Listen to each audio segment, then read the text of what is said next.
Property taxes overall, it's a racket, it's a scam.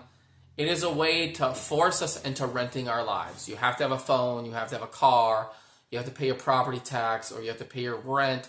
So they're forcing us to participate in a society, and then they're saying if we don't participate, you are an illegal human in the sense that you're homeless. And it's like, well, dude, I was born into this.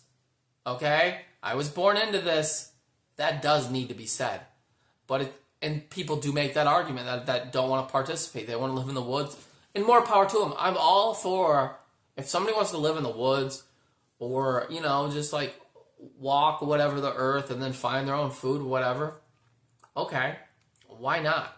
We let birds and everybody else do it. Why can't a human do that? I get that maybe they shouldn't sleep on your front lawn. Okay, there might be exceptions to rules. But at the same time, I think trying to criminalize what is natural and instinctual behavior is a crime against humanity and a violation of our constitutional rights. Because if you just look at people, man, woman, whoever you want to call it, as they are in their natural state, if something sucks, and this is the most scientific way to put it, if something sucks, like you experience something and you're like, dude, this sucks, often what people are having is a natural, instinctual reaction and they have no ability to not have. So, for example, the natural instinct of every mammal on the planet or reptile is to eat and stay warm and find shelter. We're all still animals. Stop treating us like robots. One, that's why the Constitution exists.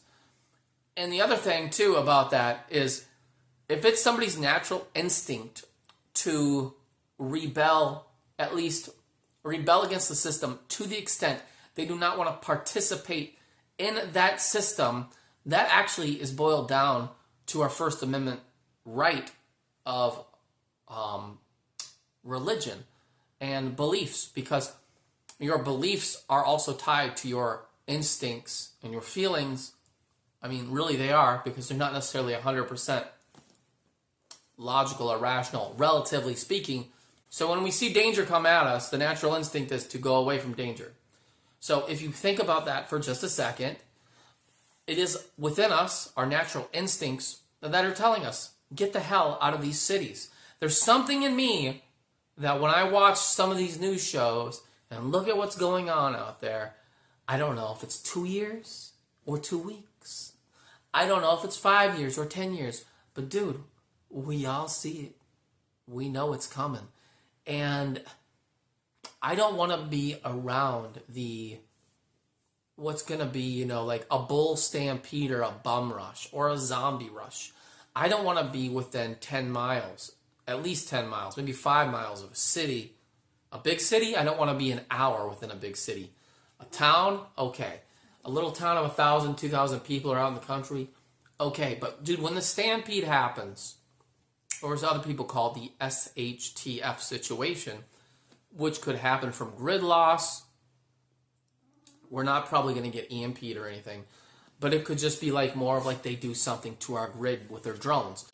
It's like I get why we're over there and some of this and that, and it's like otherwise you have to basically come up with the idea of how to make up for 20% of the oil. I think we could probably figure that part out maybe, but the whole like there's raw minerals coming through the Straits of Hormuz, if you follow where I'm going with all this here, and so we need those raw minerals, and we can't do jack without them. We can't build.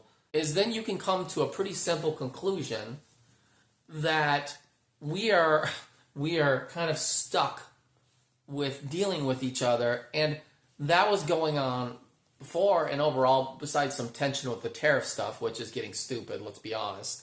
This economy won't last 4 to 10 years, and it's like, so even if you're with it like I was, but now you're kind of like, well, dude, come on, like, because things aren't going down, it's like we have to keep minimizing and minimizing, and the more we minimize, and the more we, here's what's going on, I think, is that people with the last shreds of liquid asset wealth, or whatever you want to call it, liquefying their assets into wealth is what you would say properly, is they're going to start doing that. They're retreating from the cities, same here, and consolidating was the word I was thinking of.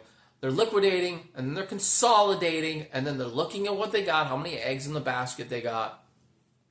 And then from there, they will make decisions. So they're already kind of removing themselves from the economy. 50% of the economy is the top 10%.